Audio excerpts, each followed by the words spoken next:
一个让雷军亲自去打卡，被马云称为中国企业一面镜子的零售界奇葩胖东来。别人家老板愁贷款，他愁钱太多，员工每天只工作6小时，一个月能拿近万把块钱，店长年薪100万，公司账上趴着41个亿却不扩张不上市。创始人整天琢磨的不是怎么赚钱，而是怎么带员工玩出幸福感。更绝的是，这家超市最近刚刚刷新了纪录，2025年销售额突破205亿元，比去年整整多出30多个亿。而他的创始人于东来却在峰值期悄悄卸下了总经理职务。就是这家连河南都没走出去的企业，竟能让全国商超纷纷前来取经，甚至连人民日报都用1/3版面专访于东来。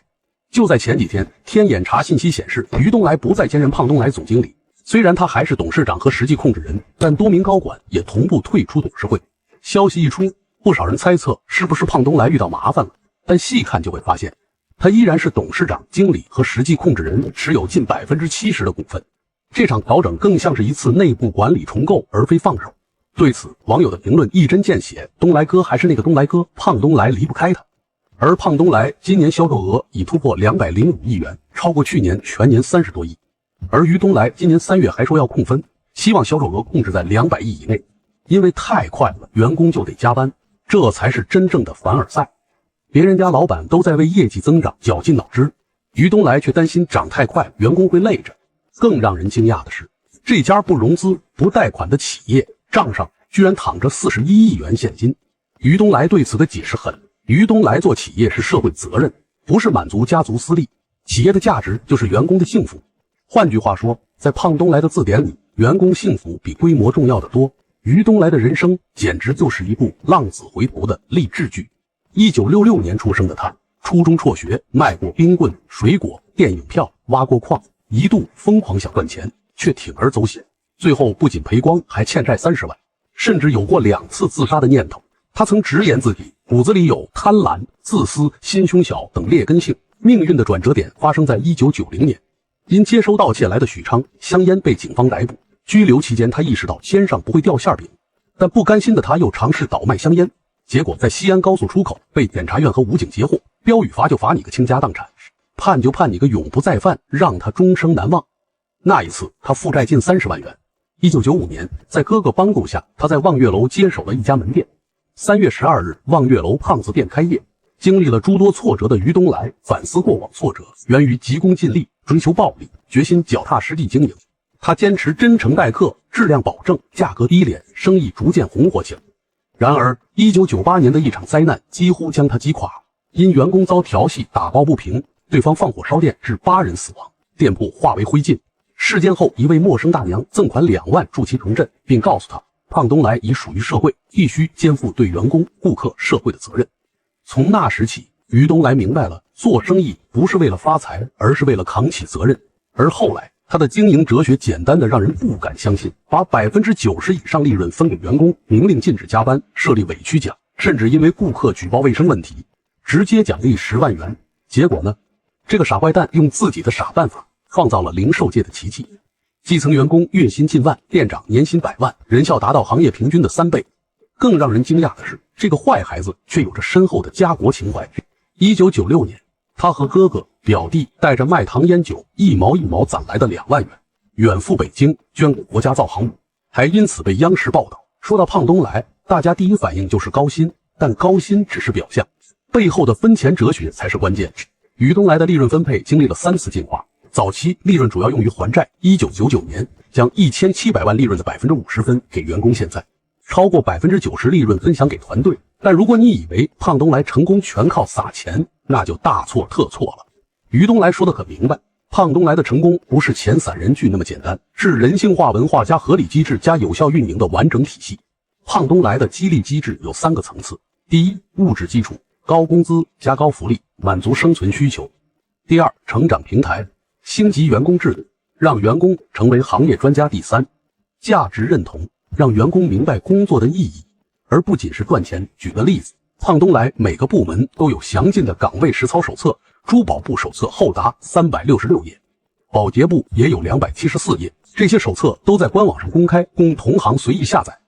于东来想说的是，钱很重要，但钱不是万能的。有人问，为何胖东来不走出河南？在零售业拼命扩张的时代，胖东来却反其道而行，不跨省，不加盟，更不上市。于东来说得很直白，规模一大，我们就不如以前精细。这不仅不能保证员工幸福成长，也会让顾客失望。所以他主动关闭盈利店铺，哪怕外界不理解。为什么胖东来能这么任性？核心就在于其极致的运营效率，超高复购率超过 80%， 远超行业平均水平，极低投诉率仅为行业平均的1/10。口碑效应 92% 的年复购率让营销成本大幅降低。于东来打了个比方，欲望大于能力，前头就是灾难。换句话说，胖东来不是不能扩张，而是不愿意用牺牲员工幸福和服务品质来换取规模。最近胖东来甚至出现了甜蜜的烦恼，顾客太多，进门需要铁栏杆维持秩序，于东来却认为这不正常，希望回归温馨浪漫的状态。这种把客户体验放在首位的思维，是不是很反常识？2025年10月，于东来在一次演讲中轻描淡写地抛出一颗深水炸弹：胖东来没有1分钱贷款，账上躺着41亿元现金。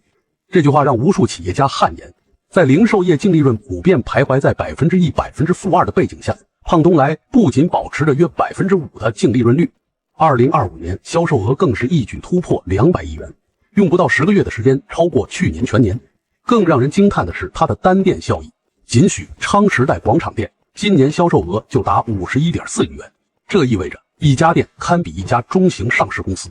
于东来的经营哲学看似反常识，实则暗合商业本质，极致体验催生极致信任。从7种不同类型的购物车到修鞋、缝衣等数十项免费服务，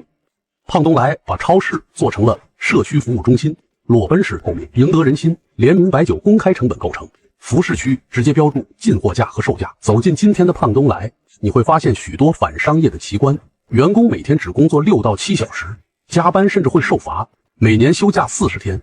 还有10天不开心假。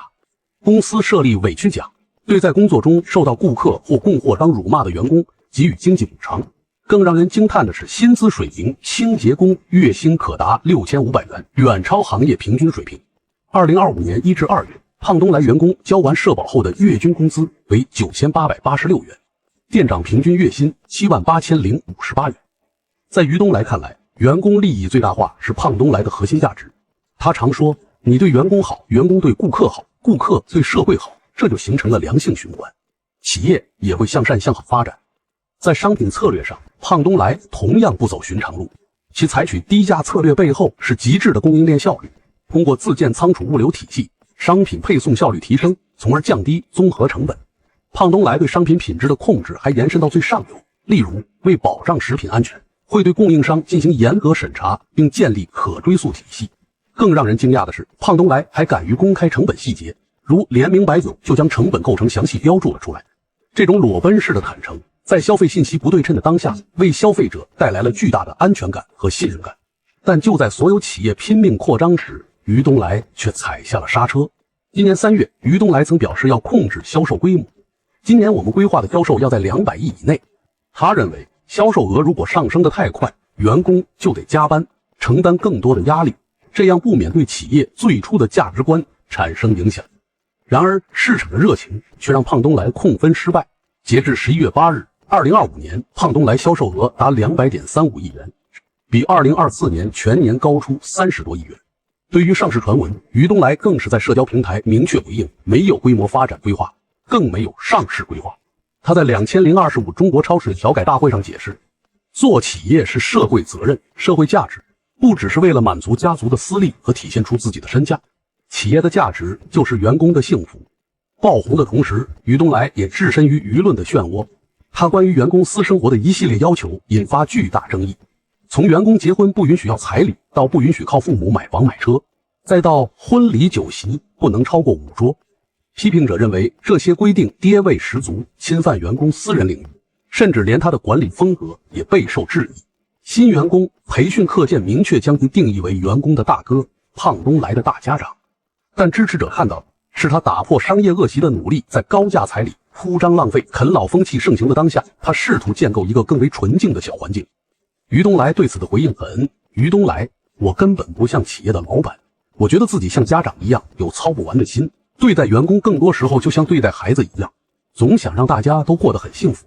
胖东来最近频频登上热搜，背后有哪些故事？首先是天价开放日争议，胖东来设立开放日，每人收费2万元，被质疑圈钱，但于东来解释，这是为了筛选真正想学习的企业，避免走马观花。毕竟如果只是来打卡，2万元的门槛确实能劝退不少凑热闹的人。其次是招聘风波，新乡新店900个岗位中，200个专供退伍边防军人，20个给刑事人员，同时要求本地户籍和本科学历。争议声中体现了胖东来在社会责任与现实考量间的平衡。最引发热议的是不上市承诺，于东来明确表示，胖东来没有上市计划，未来要成为学校式企业，做商业样板供行业参考。面对质疑，胖东来的应对策略很明确，对合理批评立即整改，对恶意诋毁法律维权。例如面对玉石暴力质疑，他们直接公示进货单自证清白，同时起诉造谣者索赔500万。这种该柔实柔该刚实刚的态度是不是很于东来？看到这里你可能会问，胖东来模式能复制吗？于东来自己都说，如果老板舍不得拿50%利润分给员工，就别来学习了，来了也学不会。一针见血地道出了问题的关键，理念比方法更重要。当下一场全国性的学习胖东来热潮正在上演，永辉超市、步步高、家家悦等传统商超纷纷寻求胖东来的帮扶调改，就连非零售企业的绿城服务集团也组织员工前去研学，一个愿学一个愿帮。胖东来对企业的帮扶是务实和深入的，如对永辉超市，胖东来不仅开放商品目录，共享供应链信息，还派出团队现场指导，甚至以成本价供应自有品牌，并承担前期物流费用。团队在调改期间自费食宿。学习胖东来模式后，一些企业确实取得了不错的成效。永辉超过 80% 调改店客流实现增长，超过 60% 进入稳定期的调改门店盈利水平，超过5年最高的步步高成功摘帽，业绩扭亏为盈。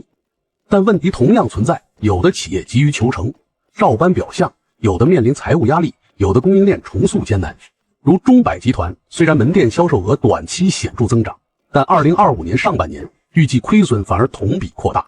只能说，学习胖东来不只是经营策略的调整，而是一场触及企业价值观、利益分配机制和长期主义决心的深度革命。很多企业只模仿了胖东来的形，却学不会他的魂。比如只看到高薪，却没看到背后的效率；提升只模仿服务细节，却忽略了员工发自内心的服务意识；只想赚快钱，却不愿意在企业文化上投入耐心。于东来说得更直白，胖东来被神化是一种悲哀，无非就是善良了一些，真诚了一些。如果这样都被说是神话，那我们过得多悲哀啊！2025年11月，胖东来再次成为焦点，于东来卸任总经理，同时公司公布了胖东来侵犯人格尊严的补偿标准，列举了2025年1月1日至10月31日共计33例员工被侵犯人格尊严的案例，总补偿金额达35.9万元。这些员工大多是在工作当中被顾客掌拽、辱骂、推搡，有员工最多被补偿3万元，最少的也有3000元。